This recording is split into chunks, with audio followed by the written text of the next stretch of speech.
Happy Friday, everybody. I wanted to share something I found so inspirational that I got to share yesterday with some people. Yesterday was the funeral for Alan Miller.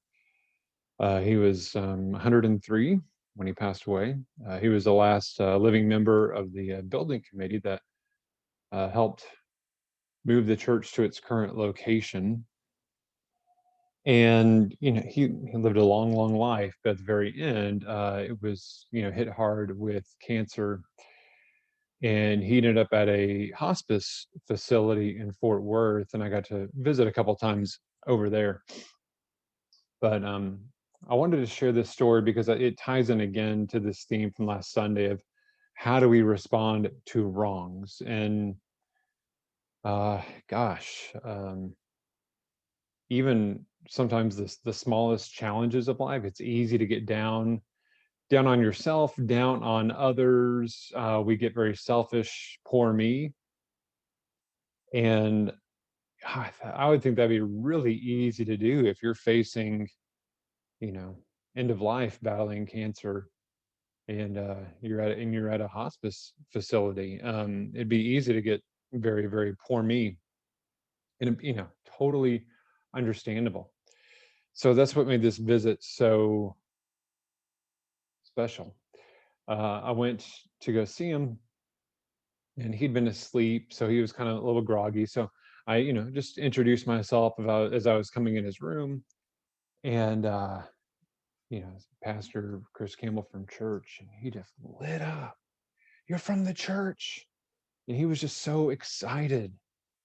And so we just talked, about life and ministry and the church, and and then so it was a good visit from as those kinds of visits go.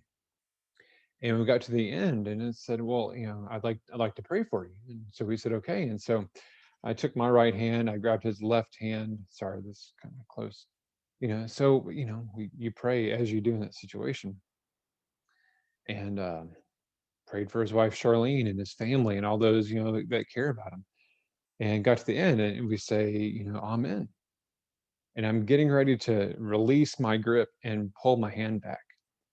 And but out of nowhere, his other hand grabs my hand. So his both hands are clasped onto my hand. So my hand's not going anywhere. And without even saying anything, he begins praying.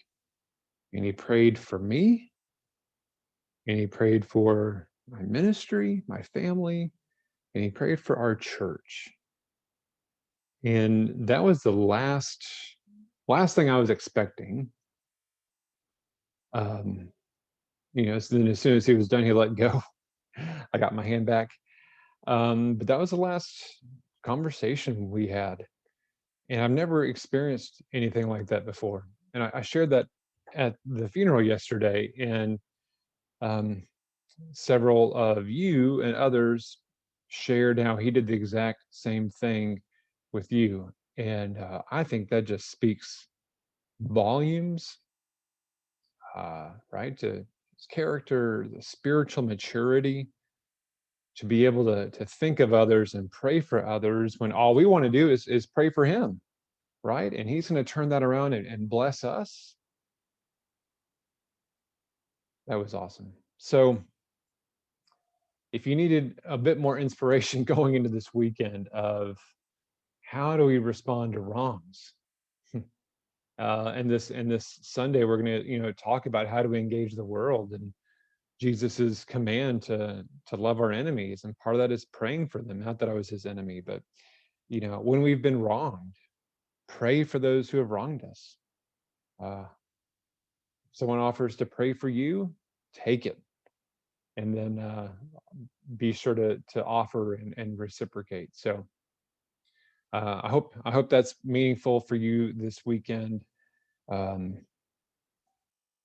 and I look forward to next week. We're going to start hearing some testimonies and faith journeys of some of our officers, our elders and deacons, and so I'm really proud of them for stepping up. And some of them, it's really stepping out of their comfort zone. So when you see them and you know them, or even if you don't know them, be sure to comment or reach out to them when you see them in person, or send them a text or call them and just thank them for doing it. It's not easy, but it's something we all need to practice doing, and I'm really proud of them for doing that. So we will look forward to those next week. Have a great weekend and hope to see you soon. God bless.